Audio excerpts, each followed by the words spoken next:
If you are one of those people who said that 2024 was going to be your year to lose weight, but you still haven't started, do you still have time with only 4 months left until the new year? Well, you do, but time is ticking. So I'm going to use my 3 years of dieting experience and my 40-pound weight loss journey to show you exactly what I would do if I had to start from zero and get in shape before the end of 2024. Stage 1, the setup. In this stage, we're going to be taking our starting weight and our body measurements. And once that's out of the way, we now need to find our maintenance calories. And to do this, we are not going to be eating any diet food, not just yet. We're actually going to eat the way that we usually would for a 1 to 2 week period, and we're going to log everything that we eat in MyFitnessPal so we can get a sense of how much we are actually eating. And to start gathering some data, we're going to start logging our total calorie intake as well as our daily weights, and we're going to be doing this in the Notes app. Now, once you've completed this stage, this is where things start to get interesting, because now we move on to stage 2, which is actually losing the weight. And one of the most underrated ways to start shredding fat quickly would be to review your diet and start making some simple swaps, i.e. drinking Diet Cokes instead of the regular ones, and start using lower calorie sources instead of the regular ones. Now, this period of fat loss won't last forever, so to continue losing weight, we're going to turn back to that data that I asked you to collect, and we're going to work out your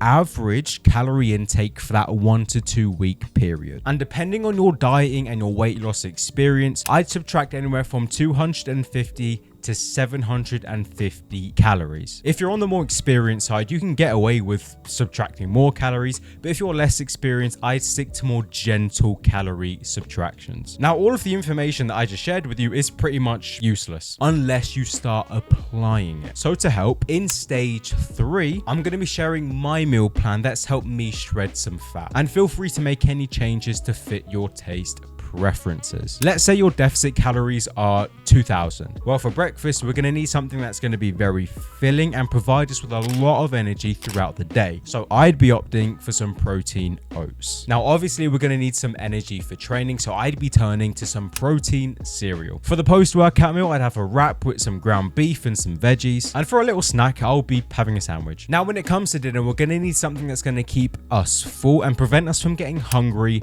in the evening. So I'm going for a big salad. And for dessert, I'll be having a yogurt bowl with some 0% fat Greek yogurt, a scoop of protein powder, and some fruits. And one little bonus tip that is guaranteed to keep you full is having 2 massive glasses of water before and after every single meal. So now that you've done the prep work, you know how many calories you should be eating. You have some example meals that are going to help you shred some fat. It's now time for everybody's favorite part, stage 4, exercise. Now, when it comes to weight loss, I try to completely avoid saying that you must or you must not do something.